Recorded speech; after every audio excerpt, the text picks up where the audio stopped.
Welcome to Love Lies Chronicles. The highway stretched ahead like a black ribbon under the scattered glow of streetlights. Exit 47 passed on our right.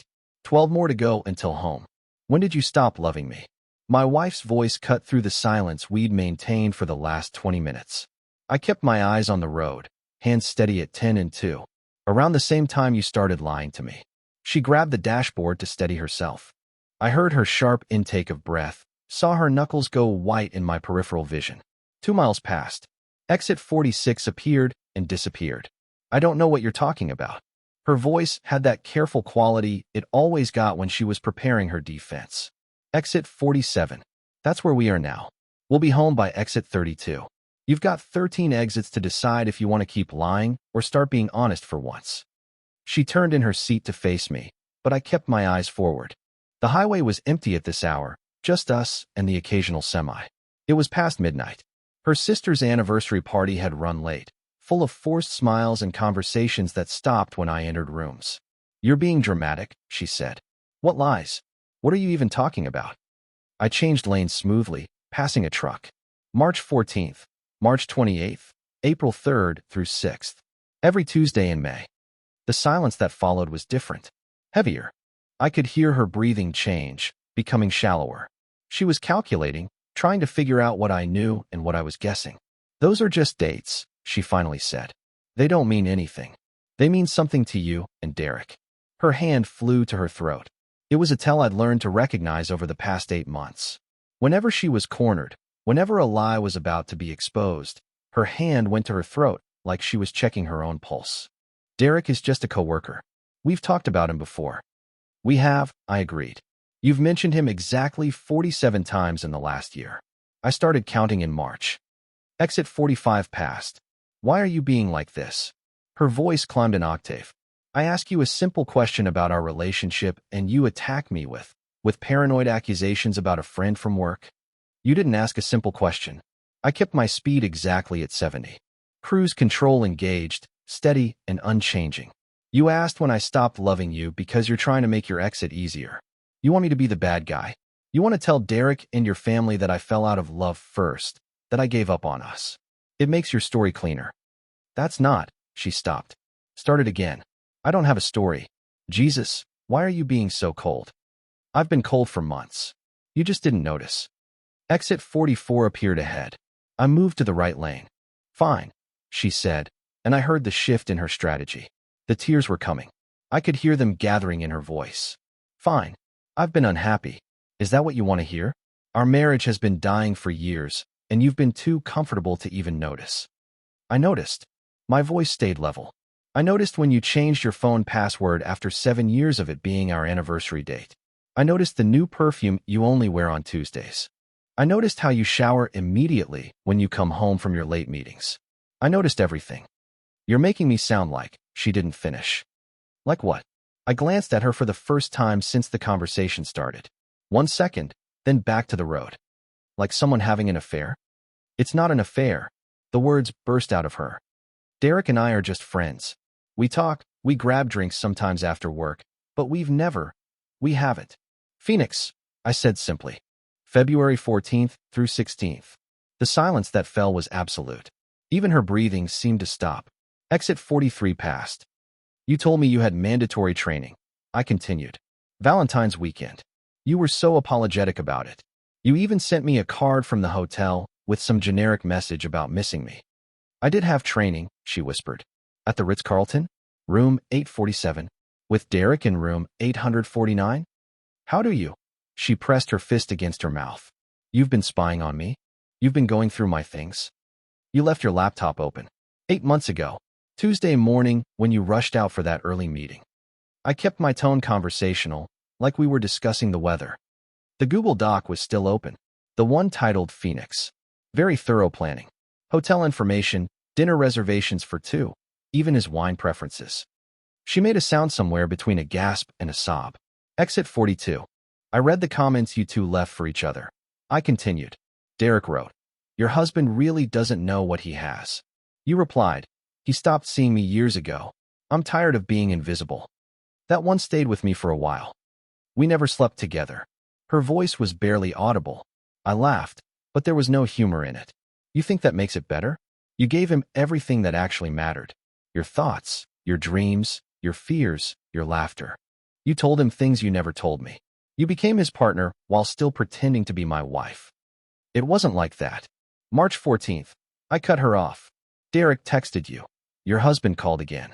Does he always check in on you like you're a child? You responded. He's insecure.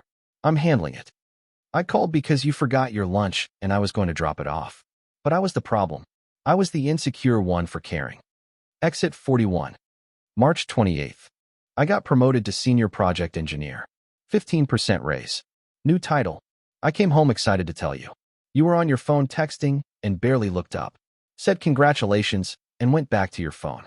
Later that night, you told Derek it was typical, another rung on the boring ladder. I don't remember saying that. I have the screenshots. All of them. Would you like me to recite more? She turned away from me, staring out the passenger window at the dark fields rushing past. Exit 40 appeared. We were halfway home. April 3rd through 6th, I said, following the exit numbers like a countdown. Derek's divorce was finalized. You sent him 15 encouraging texts. 3-hour phone call from our garage at 2 in the morning. I was awake.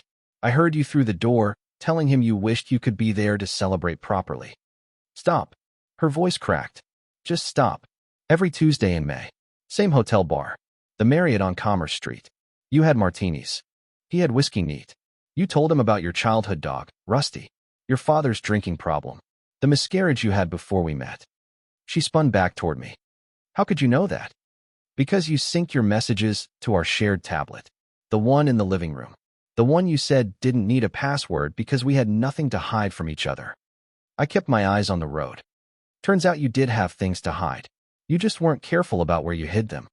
Exit 39. So what? Anger crept into her voice now, replacing the fear. So what? You've been reading my private messages for months? You've been violating my privacy, tracking me, spying on my conversations? That's sick. That's controlling. Private. I let the word hang there. You had intimate conversations with another man using our shared devices in our shared home while I paid for the phone plan, the internet, the tablet, and every other thing you used to build your relationship with him. That's not privacy. That's betrayal on my dime. Exit 38. And yes, I read them. All of them. Every Tuesday night while you were at the hotel bar, I'd read the day's messages. Every business trip, every late meeting, every moment you told me you were working, I'd check what you were really doing. Want to know what I learned? She didn't answer. June 12th. Derek asked when you were leaving me. You said, after their anniversary party in September. I'll tell him during the drive home. He deserves that much respect. Her sharp intake of breath told me everything. Well, congratulations. We're on the drive home from your sister's anniversary party. So tell me, when exactly were you planning to drop this bomb? Which exit? Exit 37. You're twisting everything, she said, her voice rising, taking things out of context. Those messages were they were fantasy. They didn't mean anything. Fantasy. I let the words sit between us. Is that what you call it when you tell another man you're planning your future together? When you discuss what city you'll move to after you leave your husband? Denver or Austin? That was the debate, wasn't it? Derek wanted Denver for the skiing. You preferred Austin for the music scene. She made a strangled sound. July 8th. You sent him apartment listings. 3-bedroom because he has partial custody of his daughter. You wrote, this one has a home office for you and space for me to finally have a real closet. I can't wait to wake up next to you every morning without guilt. Stop it. July 15th. You discussed the timeline. You'd tell me in September. File for divorce in October. Be moved out by December. Start your new life in January. Very organized. Very thorough. You even made a spreadsheet of shared assets and what you'd ask for in the settlement. Exit 36. That spreadsheet was interesting. I continued. You allocated yourself 60% of the house equity, even though I've paid 80% of the mortgage. You claimed half my retirement account. You even listed my consulting income as marital assets, even though you didn't know it existed until last month. I was thinking through options. That doesn't mean. August 2nd. Derek asked if you felt guilty. You said, not anymore. He's been a ghost in our marriage for years. I'm just making official what's already true. We're roommates who share a bed occasionally. That's not a marriage worth saving. Her face crumpled. I didn't mean that. Which part? The part where I'm a ghost? Or the part where our marriage isn't worth saving? Because you said both. Multiple times. In multiple ways. I switched lanes, passing a slow-moving sedan. August 19th. You told Derek. Sometimes I look at him and feel nothing. Not anger, not love, not even annoyance. Just nothing. That's when I knew this was over. You can work through anger, but you can't work through indifference. Please stop, she whispered. Why? You didn't stop. You wrote those words. You felt those things. You shared them with Derek, but not with me. I was your husband, and you couldn't even tell me you felt nothing. You just kept pretending. Kept letting me kiss you goodnight. Kept acting like we had a future. Exit 35. You want to know what that feels like? I asked. Reading your wife tell another man that looking at you makes her feel nothing? It's like being erased. Like spending 11 years building a life with someone only to discover you've been invisible for the last 2. Please pull over. Her voice shook. We need to talk about this properly. Pull over. We're talking, and we keep moving forward. This isn't fair. You've ambushed me. You've been planning this. Fair.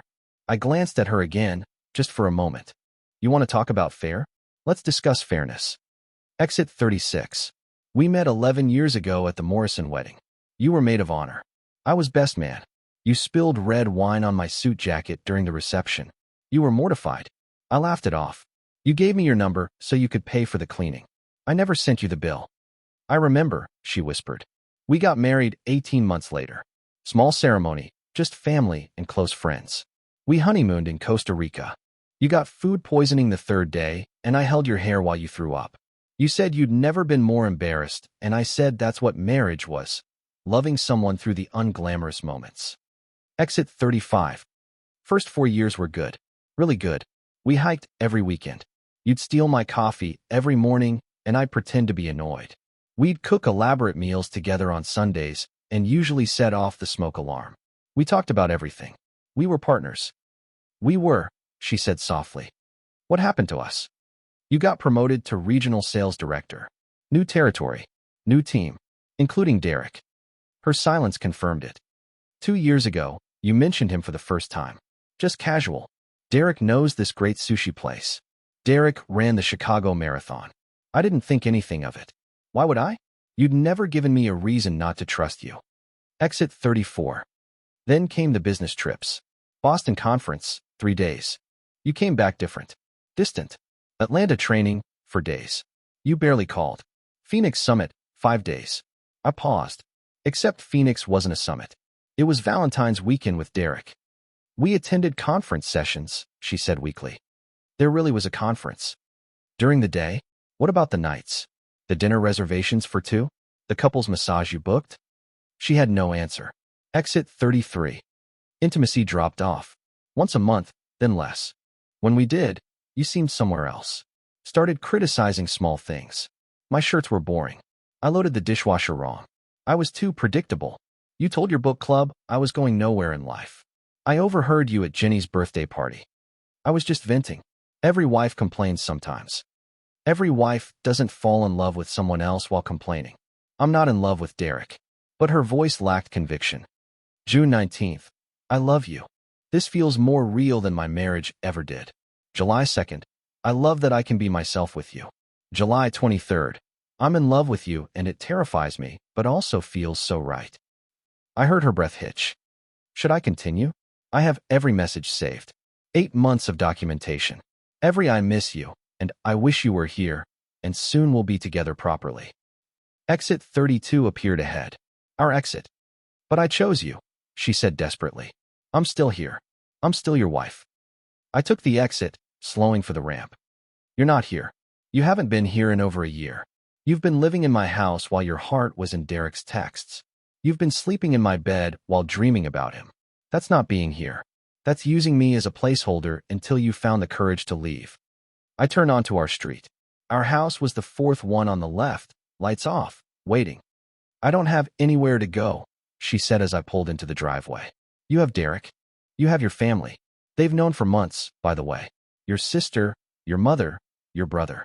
They've been waiting for you to leave me. What? She looked genuinely shocked. No, they don't know about Memorial Day. Your brother said to you, "Some people settle, some people thrive.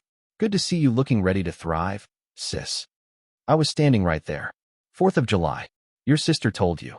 When someone shows you who they are, believe them. They weren't talking about me being a disappointment. They were encouraging you to leave. I turned off the engine. The sudden silence felt massive. Tonight at the party, I continued. Your cousin pulled me aside. Said, "Must be hard." When I asked what she meant, she wouldn't clarify. But everyone there knew. They've all been watching you prepare to leave me, probably meeting Derek soon, probably planning your announcement. So don't tell me you don't have anywhere to go. Your whole family has been preparing for your exit. I got out of the car. She sat frozen for a moment, then scrambled to follow me. "We can fix this," she said as I unlocked the front door. "We can go to counseling. We can work through this. People survive affairs." I stepped inside and turned on the lights. "Physical affairs, maybe. But you had an emotional affair. You gave him the parts that mattered. That's not survivable. But we have history. 11 years together. We have 11 years. The first 5 were good. The last 2 were you falling in love with someone else while pretending to be my wife. That's not history worth saving." She tried to approach me, reaching out. I stepped back. "Don't," I said. "We're past that. Why didn't you confront me when you first found out?" Her voice broke. "Why wait 8 months? Because I needed to know if you'd choose honesty on your own. If you'd wake up one day and realize what you were doing. If you'd come clean without being caught." I looked at her directly. "You never did. You just got deeper with him while getting more distant with me. That told me everything I needed to know." "I'm sorry." Tears streamed down her face. "I'm so sorry. You're sorry you got caught. If I hadn't found that laptop, you'd have continued for months. You'd have left me on your timeline, probably painted me as the bad guy to justify it.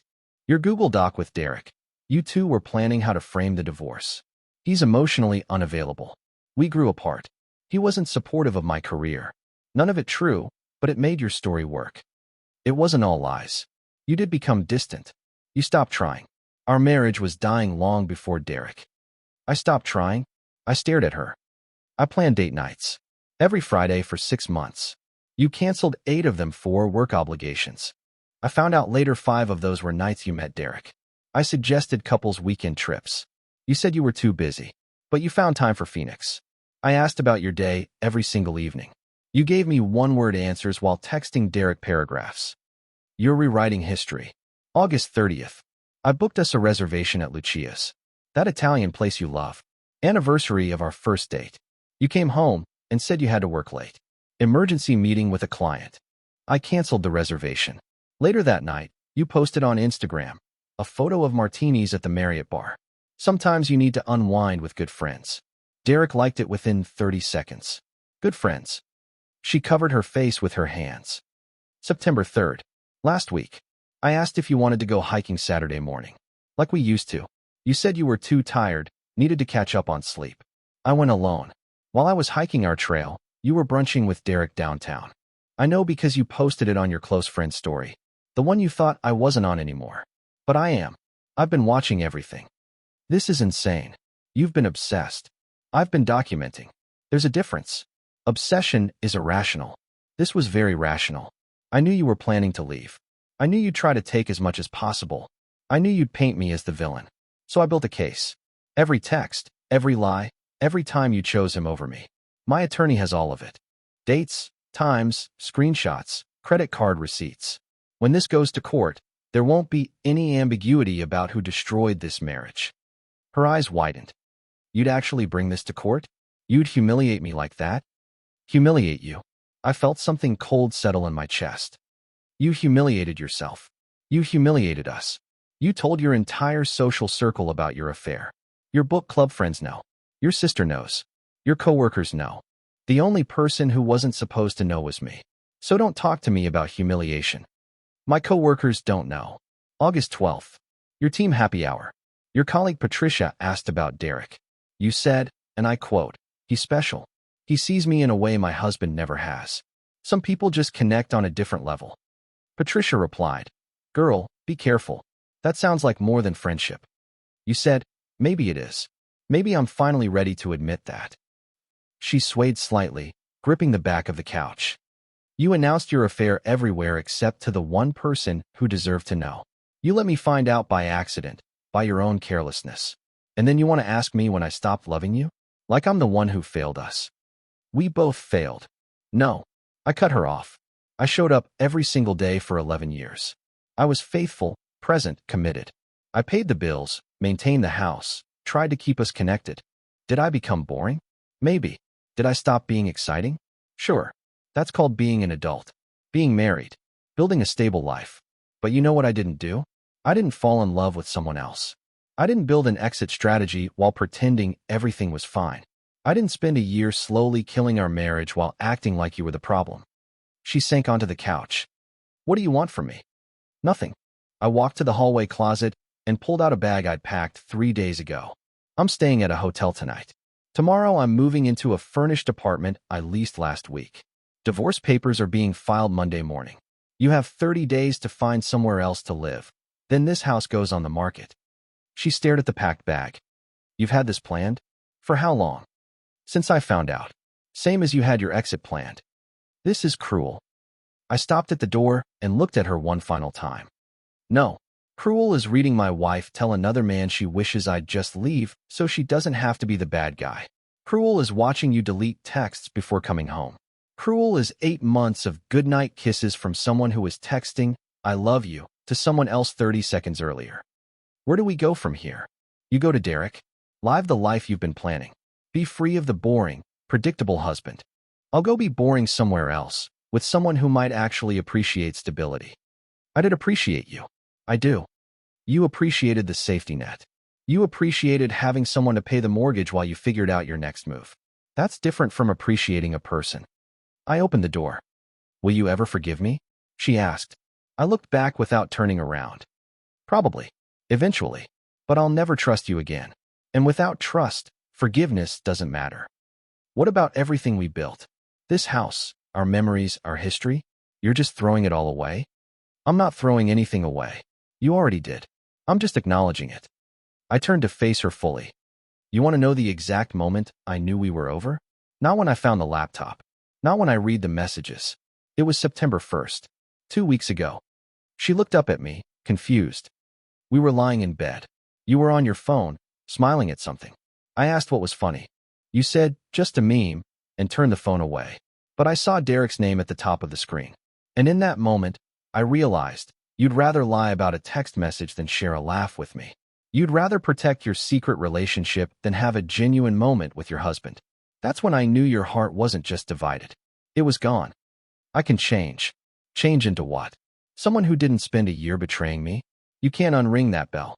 You can't unfeel those feelings you had for Derek. You can't unsay those things about me.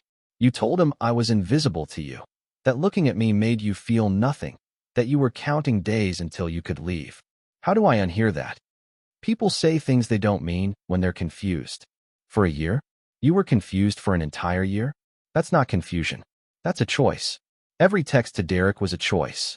Every lie to me was a choice. Every Tuesday you chose that bar over coming home. Every night you chose his goodnight message over my goodnight kiss. You chose, over and over, for a year straight. She was sobbing now, but I felt nothing. The tears that might have moved me 8 months ago had no power anymore. Here's what you need to understand, I said quietly. I didn't stop loving you when I found out about Derek. I stopped loving you slowly, text by text, lie by lie, Tuesday by Tuesday. By the time we got in that car tonight, there was nothing left to save. You'd already killed it. I'm just the one saying it out loud. I walked out, closing the door behind me. Got in my car. Started the engine. Pulled out of the driveway. In my rearview mirror, I saw the living room lights still on. Saw her silhouette in the window. Then I turned the corner and she disappeared. 3 months later, I was unpacking the last box in my downtown apartment when my phone buzzed. My attorney. House sold. Closing in 2 weeks. Your share of the equity will be deposited next Friday. Thanks, I said. How are you holding up? Better than expected. It was true. The first month had been rough. Not because I missed her. The woman I'd been married to for the last 2 years wasn't someone I wanted back. But I missed the idea of her. The person I'd thought she was when we got married. I'd thrown myself into work. Got another promotion. Started taking night classes in structural architecture, something I'd always wanted to learn. Lost 30 pounds. Started existing for myself instead of for someone who'd stopped seeing me years ago. My coworker Patricia had commented last week, "Divorce looks good on you." I'd laughed. Just moving forward. I'd started dating casually. Nothing serious. But it was strange, being seen again. Having conversations with people who actually listened.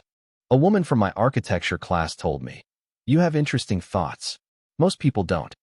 It made me realize my ex-wife hadn't found me interesting in years.